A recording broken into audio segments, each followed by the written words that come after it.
This is Barbara Mangini from Comita's Cucina, Godmother's Kitchen. As some of you know, I have an apron collection. I'm especially proud of this one because my daughter-in-law Stephanie brought it to me from Europe. I love my aprons. It's like a magician putting on his cape. When I put on my apron, I'm a cook. Today we're going to do something special. It's a wonderful appetizer. We are going to create a puff pastry with melted brie inside and a little bit of fig sauce also inside. The ingredients we will need are figs, and I am so proud of these figs. My husband grew them in our yard and we picked these from our tree this morning.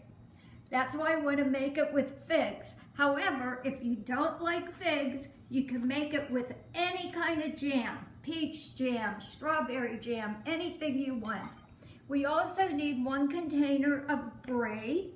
And when you get your container of brie, if you're a new cook or baker, you just open it and inside you will find this wrapped in paper. You just unwrap the paper and you turn it over and take the rind just off of the top. You can absolutely eat it, there's no problem. But the reason we take it off the top is because the little sauce we're going to put on top will meld better with the cheese. We also need just about a teaspoon or 2 of honey. Less than 1/4 of a cup of chopped nuts, but I'm showing you 1/4 of a cup. And a beaten egg, and this is not egg wash. If it were egg wash, I would have mixed water with the egg. It's just a beaten egg with the yellows and the whites, and puff pastry. Now when you buy the puff pastry, there will come 2 to a package, and they're frozen, so you thaw them first. Now let's move some of these things out of the way so you can see. What I've done is I've lightly floured my board, and I rolled out, it comes almost like this. I just made it a little bigger by rolling it out very gently. It's all ready to go. I'm going to take the brie and I will set it on there with the cut off side up. Can you see that? Can you get a shot of that? Okay. Now we're going to take my figs and I'm going to chop them. Just lightly chop them. So here we go. Oh, look at the inside of that fig. You know, figs have so many vitamins, like 27 different vitamins in one fig. And they also are so naturally sweet that they're known as God's candy. And in Italy, they're not easy trees to grow because in the winter in Italy, when it's cold, they actually uproot the fig tree, dig a trench the length of the tree, knock the tree over into the trench and bury it to keep it warm for the winter. And they have to plant it back in the ground again the next year. Here we don't have that problem. I live in the South. It's a temperate climate year-round, so we don't have that problem. The tree started as a tiny little tree and now it gives us all these wonderful figs. My daughter-in-law Stephanie just loves them. She comes up and picks them by the handful when she's here. Okay, so we're going to give this a nice little chop. That's all we need, a few figs. I'm going to take this bowl, which has about just a teaspoon of honey. I'm going to put them in with the honey.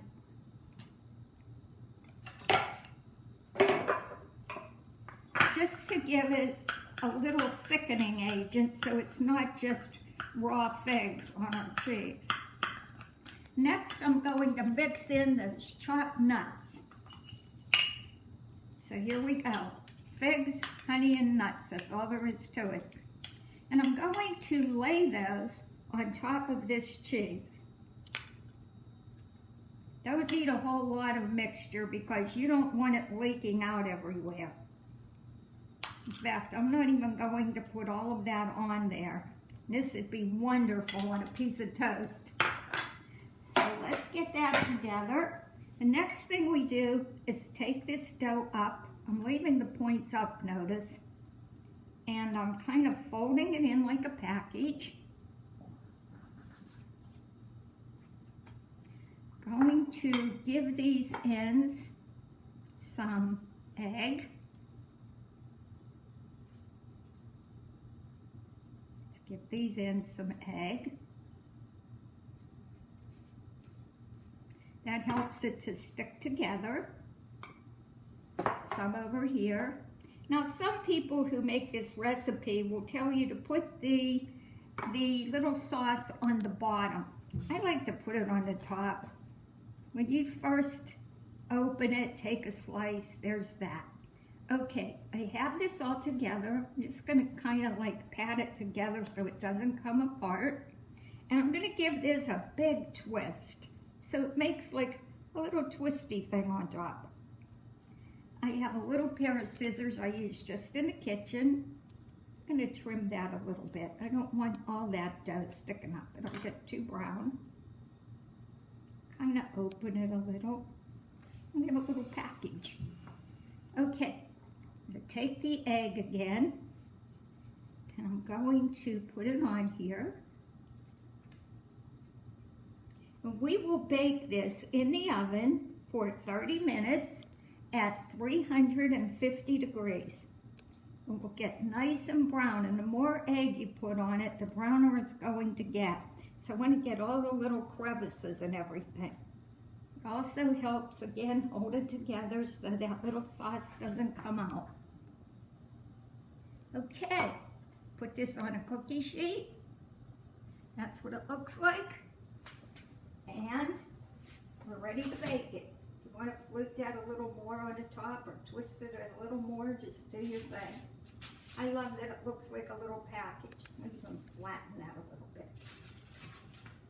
Okay, so this is going in the oven. I put it on parchment paper on a cookie sheet, and we will be back in 30 minutes to show you what it looks like.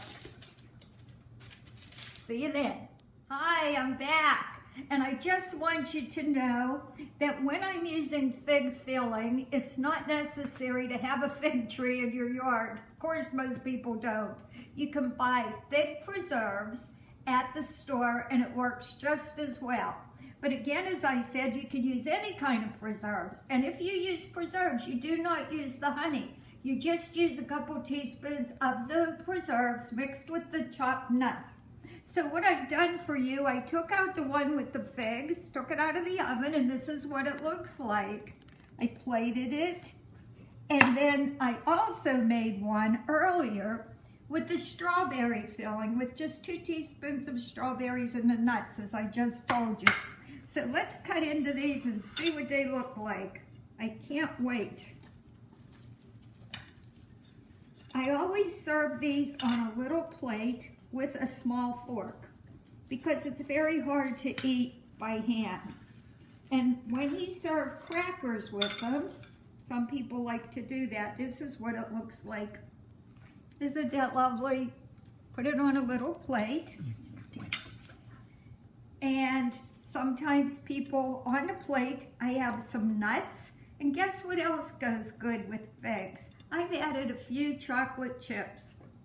And Brie is served best with a wheat cracker.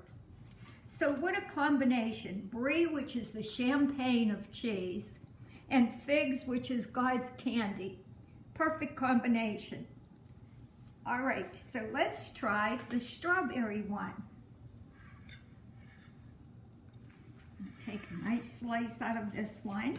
When you take these out of the oven, again, you bake it at 350 degrees on a piece of parchment paper for 30 minutes. And I have found 30 minutes to be just about perfect. So here we go. And this is our Brie baked with strawberry. Look at the Brie just drizzling out of there. So what we're going to do is take the little fork and take it apart a little bit and show you the jam. Oh my gosh. You don't need any crackers at all. just sweet enough with that little bit of jam. And this with the figs. I'm going to get that crust in there. Oh my goodness.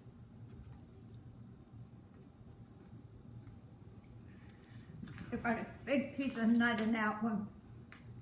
The nutty's flavor with the brie is perfect. I have to finish chewing. That is so good. That is our cooking, baking class for today. And please try it at home. You can put any combination in there and you will love it. In our big Italian families, figs were always part of the dessert. After you'd have a big meal, especially Thanksgiving and Christmas, they would bring out the fruit basket, the nut basket, and a bowl of figs. So, have a sweet day and enjoy. See you next time. Ciao.